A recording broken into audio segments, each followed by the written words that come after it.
তখন সময়টা ছিল অন্যরকম। চট্টগ্রাম থেকে প্রকাশিত দৈনিক পূর্বকূণের সাহিত্য পাতা দেশ জুড়ে পরিচিতি পেয়েছিল। দেশের প্রধান লেখকরা এবং দেশের বিভিন্ন প্রান্ত থেকে কবি সাহিত্যিকরা নিয়মিত সাহিত্য পাতার জন্যে লেখা পাঠাতেন। বলা চলে দেশের প্রধান কয়েকটি সাহিত্য পাতার একটি হয়ে উঠেছিল এই পূর্বকূণের সাহিত্য পাতা।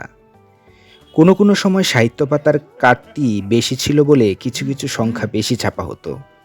একদিকে যেমন পাঠকের আগ্রহ ছিল, তেমনি লেখকদেরও প্রিয় পাতা হয়ে উঠেছিল।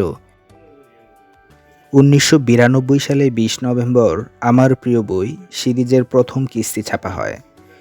গ্রন্থটি নিঃসন্দেহে সুখপাঠ্য হবে।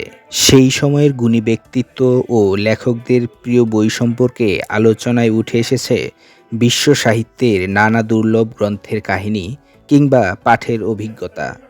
পাশাপাশি বর্ণিত হয়েছে প্রিয় গল্প উপন্যাসের চরিত্র, যা সত্যিকার অর্থে বলা চলে নানা জীবন ধারণের প্রতিফলনের এক অনন্য সৃষ্টি। জীবনের এক মহাকাব্যিক ব্যঞ্জনাময় অভিব্যক্তির অপূর্ব সমাবেশ ঘটেছে, যা বইপ্রিয় মানুষদের জন্যে নতুন অভিজ্ঞতা। এই গ্রন্থে অন্তর্ভুক্ত ১৮ জন লেখকের মধ্যে মাত্র ২ জন জীবিত আছেন। তাই মতামত ও অভিব্যক্তিগুলো অন্য কোথাও সন্নিবেশিত না হওয়ায় এর একটা দালিলিক গুরুত্বও রয়েছে। সেই দিক থেকে এই গ্রন্থটি বেশ মূল্যবান। আশা করি গ্রন্থটি পাঠকপ্রিয়তা পাবে। প্রশ্ন উত্তর ওইরকম এনে আলাপ করে এসে পরে নিজের মতো করে লিখে পরে আবার যা ইচ্ছে লাগে এটা একটা শুধু আছে লজ্জা আওয়াজ আছে, তখন আমি চারটা ছেড়ে চলে গেছি ৯৪ সালে। এটা আর বাকিগুলো যে আলাপ করে তা লাইব্রেরি দেখা, তার উপর একটু পড়া, বসে থাকা, মানে একজন বই প্রেমিকের সাথে আড্ডা, এই ছিল বিষয়টা।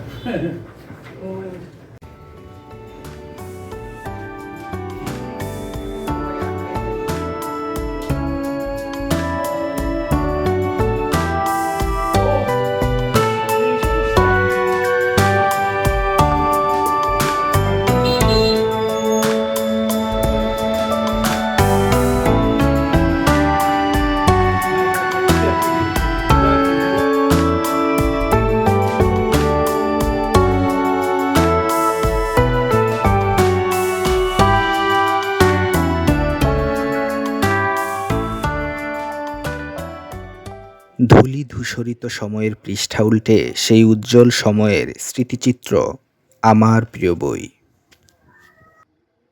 যাদের নিয়ে বইটি লেখা হয়েছে তারা হলেন মোহাম্মদ আবু তাহের, ডক্টর অনুপম সেন, ডক্টর দিলওয়ার হোসেন, ডক্টর মনিরুজ্জামান, উমরতুল ফজল, ওহিদুল আলম, মোসাম্মদ সেলিনা বেগম, জিয়া হায়দার, আফম সিরাজউদ্দৌলা চৌধুরী, অমলেন্দু বিশ্বাস, ডক্টর শামসুল আলম সাঈদ, অরুণ দাশগুপ্ত, মোবাশ্বের আলী, ডক্টর আবুল কাশেম চৌধুরী, আব্দুল হক চৌধুরী, অধ্যাপক যতীন সরকার, ইমদাদুল হক মিলন, আলাউদ্দিন আল আজাদ।